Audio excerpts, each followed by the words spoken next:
15 वर्षाच्या बलात्कार पीडित अल्पवयीन मुलीला गर्भपात करण्यास उच्च न्यायालयाने परवानगी दिली आहे। मुंबई उच्च न्यायालयात दयासंदर्भात याचिका दाखल करण्यात आली होती। गर्भपात करायचा असेल तर करा किंवा जन्म द्यायचा असेल तर द्या असं हायकोर्टाने म्हटलंय। हायकोर्टाने हा महत्त्वपूर्ण निर्णय दिलेला आहे। तर या संदर्भात अधिक माहिती देत आहेत आमचे प्रतिनिधी निखिल चव्हाण। निखिल, 15 वर्षीय बलात्कार पीडित मुलगी होती, तिला गर्भपातासाठी परवानगी दिलेली आहे। नेमक्या कोर्टाने काय सूचना दिलेल्या आहेत?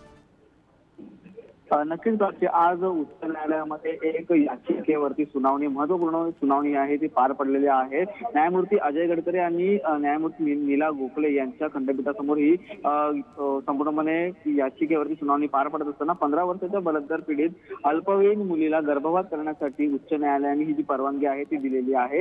ह्या संपूर्ण प्रकरणात मुलगी आहे ती 26 आठवड्यांची गर्भवती आहे आणि त्यानंतर न्यायालयाने सांगितले की आता त्यांना गर्भपात करायचा असेल किंवा त्यांना जन्म द्यायचा असेल तर हे दोन्ही निर्णय आहेत त्या स्वतः घेऊ शकतात। तर त्यामुळे हे दोन्ही पर्याय आहेत ते न्यायालयाने ह्या याचिका दाखल केलेल्या मुलींच्या समोर ठेवण्यात आलेला आहे। त्यामुळे हा महत्वपूर्ण निर्णय आहे, कारण ह्याच्या आधी जे निर्णय आहेत ते कोर्टाने देण्यात आलेले होते। काही ह्या याचिकांमध्ये गर्भपात करण्यासाठी सांगितलेला होता, तर काही याचिकांमध्ये या ठिकाणी जन्म देण्यासाठी सांगितलेला होता, परंतु हे दोन ऑप्शन आहेत ते दिल्यामुळे ही महत्वपूर्ण जी निर्णय आहे, जी सुनावणी आहे ती पार पडलेली आहे।